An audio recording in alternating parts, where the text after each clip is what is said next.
بسم اللہ الرحمن الرحیم۔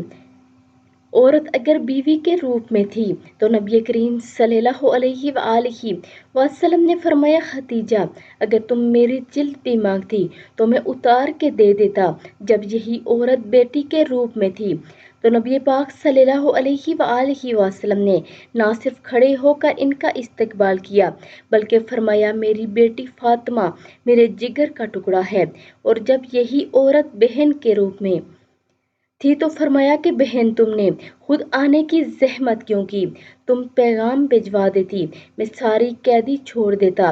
اور جب یہ عورت ماں کے روپ میں آئی تو قدموں میں جنت ڈال دی گئی اور حسرت بھری صدا بھی تاریخ نے محفوظ کی۔ فرمایا گیا کہ اے صحابہ کرام، کاش میری ماں زندہ ہوتی، میں عشاء کی نماز پڑھ رہا ہوتا، میری ماں مجھے بنی ابن محمد پکارتی، میں نماز چھوڑ کر اپنی ماں کی بات سنتا۔ عورت کی تکلیف کا اتنا احساس فرمایا گیا کہ دوران جماعت بچوں کے رونے کی آواز سنتے ہی قرات مختصر کر دی گئی۔ اے محمدیہ کی بیٹیوں، تم بہت عظمت والی، امت محمدیہ کی بیٹیوں تم بہت ہی عظمت والی ہو۔ اللہ پاک ان شہزادیوں کو بہت زیادہ عزت عطا فرمائے، آمین ثم آمین۔